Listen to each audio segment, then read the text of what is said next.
গুমা আমিনা বিবি ধন্য আপনার জিন্দেগি আপনার দরিত শরীফ আনসেন রহমাতাল লিল আলামিন আল্লাহুম্মা সাল্লি আলা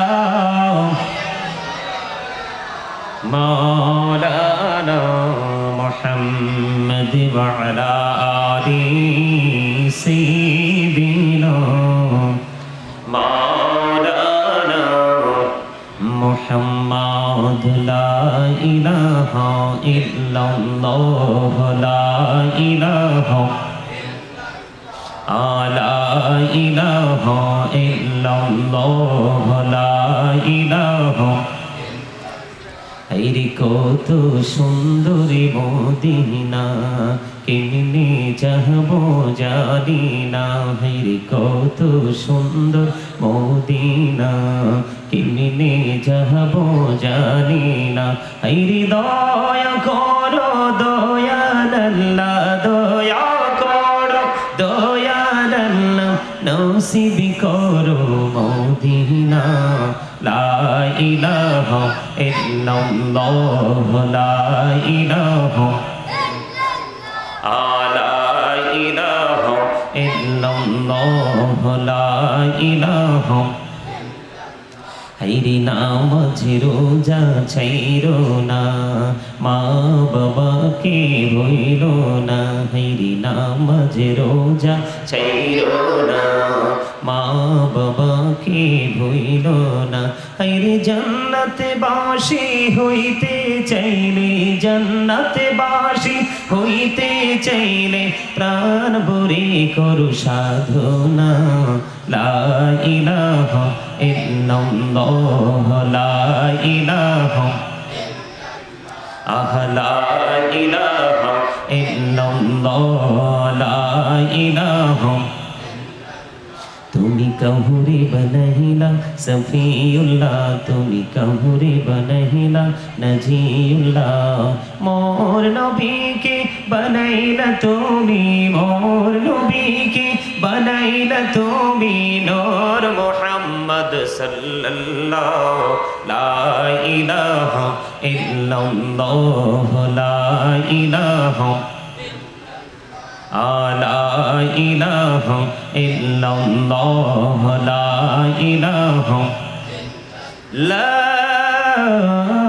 ইলাহা ইল্লাল্লাহ মুহাম্মাদুর রাসূলুল্লাহ সাল্লাল্লাহু আলাইহি ওয়াসাল্লাম আল্লাহ আল্লাহ আল্লাহ আল্লাহ আল্লাহ আল্লাহ আল্লাহ আল্লাহ আল্লাহ আল্লাহ আল্লাহ আল্লাহ আল্লাহ আল্লাহ আল্লাহ আল্লাহ মহব্বতে আল্লাহ আল্লাহ আল্লাহ আল্লাহ এই নামেতে এত মধু এই নামেতে এত মধু জাহানিনি তো আগের দয়াল জাহানিনি তো আগে যতই যাবি নামটি তোমার যতই যাবি নামটি তোমার তবু তুই মধুর লাগে দয়াল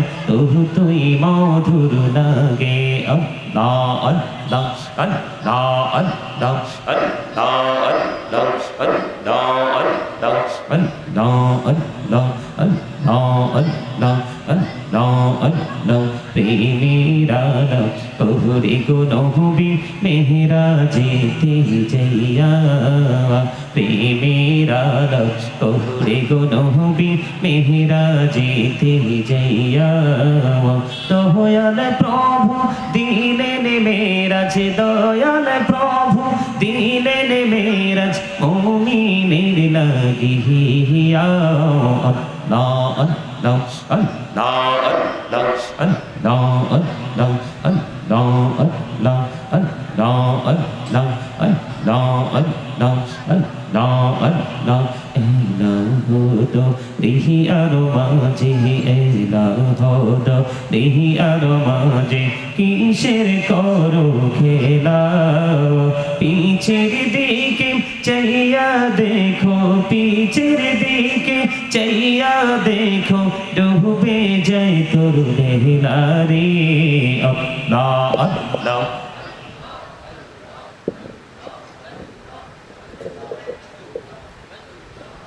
লা ইলাহা ইল্লাল্লাহু মুহাম্মাদুর রাসূলুল্লাহ সাল্লাল্লাহু আলাইহি ওয়াসাল্লাম। উপস্থিত উলামায়ে কেরাম, দাড়ি পাকা আমার মুরব্বী বাবারা, যুবক ভাইয়েরা, পর্দার অন্তরালে রয়েছেন আমার মা ও বোনেরা, বিশেষ করে আজকে আপনার খেতাবচর ঈদে মিলাদুন নবী সাল্লাল্লাহু আলাইহি সাল্লাম উদযাপন পরিষদের উদ্যোগে 23তম পবিত্র মিলাদুন নবী সাল্লাল্লাহু আলাইহি সাল্লামের আগমন, রাসূল সাল্লাল্লাহু আলাইহি সাল্লামের আগমনে পবিত্র ঈদে মিলাদুন নবী উদযাপিত হচ্ছে। আজকে যারা টাকা দিয়ে, পয়সা দিয়ে, অর্থ দিয়ে, বুদ্ধি দিয়ে, শ্রম দিয়ে, সার্বিক সহযোগিতার মাধ্যমে আজকের এই জান্নাতের বাগান সাজিয়েছেন, সকলের প্রতি আমার সালাম। আসসালামু আলাইকুম ওয়া রাহমাতুল্লাহি ওয়া বারাকাতুহু। সম্মানিত উপস্থিতি, আমি বিশেষ করে মাহফিল কর্তৃপক্ষ যারা ঈদে মিলাদুন নবী উদযাপন পরিষদের যত সদস্য রয়েছেন, আপনাদের সকলের দৃষ্টি আকর্ষণ করে বলবো, জান্নাতের বাগানের একটা আদব রয়েছে। মাহফিল কমিটির লোক, আজকে মিলাদুন নবী উদযাপন হচ্ছে, আপনারা আমন্ত্রিত হয়েছেন, কিন্তু এই আমন্ত্রণটাকে কিভাবে গ্রহণ করতে হয় আমার কাছে মনে হচ্ছে আপনারা এটা একেবারেই বুঝেন না। এই মাহফিলটা কেন? আমি দেখলাম ওইদিকে বিশাল আয়োজন, রান্নাবান্না হচ্ছে, সবাই একটা বা দুইটো করে তাবারুকের প্যাকেট নিয়ে যাবেন। এটাই কি আজকের মাহফিলের উদ্দেশ্য? কথা বলেন। যদি ওইটাই উদ্দেশ্য না হয়, আপনাদের মানুষ কোথায়? রাত্র প্রায় বেজে যাচ্ছে 10টা। এটা তো একদম গ্রাম, লোকাল এলাকা। আমি আসার সময় রাস্তাঘাট দেখে বুঝতে পেরেছি একেবারে প্রত্যন্ত অঞ্চলের মতো।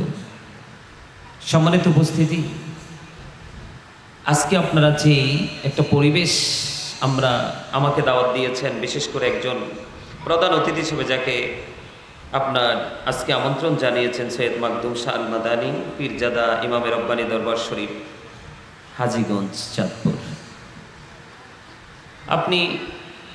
আমি ওনার থেকে দূর, উনি যেখান থেকে আসবে তার থেকেও দূরে আমি। তা আমরা এত দূর থেকে এত কষ্ট করে এখানে এসেছি আপনাদেরকে কিছু কথা বলবো বলে, কিন্তু কথা শোনার মানুষ যদি না থাকে তাহলে আমাদের এত দূর থেকে আসার তো কোনো মানে হয় না। যা হোক, আপনারা কিছু লোক উপস্থিত হয়েছেন, আপনাদেরকে আন্তরিকভাবে মোবারকবাদ জানাচ্ছি উপস্থিত হওয়ার জন্য। কিন্তু উপস্থিত হওয়ার পরেও এত সুন্দর করে রাসূলকে সালাতু সালাম দিয়েছি, আল্লাহর জিকির করেছি, কিন্তু আপনাদের হৃদয় পর্যন্ত এই দরুদ জিকির পৌঁছাইতে পারেনি। এটা সবচেয়ে বড় আফসোস, সবচেয়ে বড় অনুতাপের বিষয়। সম্মানিত উপস্থিতি, আমি আপনাদেরকে বিনীতভাবে অনুরোধ করব, আপনারা যারা মাহফিলের এরিয়াতে হাঁটাহাঁটি করছেন, দয়া করে এই জান্নাতের বাগানের ইজ্জত আদবে আপনারা বসে পড়ুন। আর যদি বসতে ইচ্ছে না হয়, মাহফিলের আশেপাশে ঘোরাফেরা করে এই সুন্দর পরিবেশটাকে অসুন্দর রূপে রূপান্তরিত না করে আপনাদেরকে বিনীতভাবে অনুরোধ করব, আপনারা বাসায় গিয়ে বিশ্রাম করুন। এখানে দাঁড়িয়ে থাকার কোনো কিছুই, আপনাদেরকে মনে রাখতে হবে, ঝড় যখন আসে আপনি আম বাগানে গেলেই কিন্তু আম পাবেন, আউটসাইড থেকে কিন্তু আম পাওয়ার স্বপ্ন দেখতে পারবেন, কিন্তু বাস্তবায়ন সম্ভব। কথা কি বোঝেন? আমরা মানে আপনাদেরকে বোঝানোর জন্য একেবারে সিম্পল লোকাল যে ভাষাটা সেটাই ইউজ করলাম। ঝড় যখন আসে বৈশাখ জ্যৈষ্ঠ মাসে, মানুষ যেই ফলটা পছন্দ করে সেই ফলের মৌসুমে বাতাস আসলে কিন্তু সেখানে যায়। গাছের নিচে না যাওয়া পর্যন্ত কিন্তু তার কাঙ্ক্ষিত জিনিস মিলে। আপনি কি হাটে না গেলে কি আপনি কি হাট থেকে বাজার আনতে পারবেন?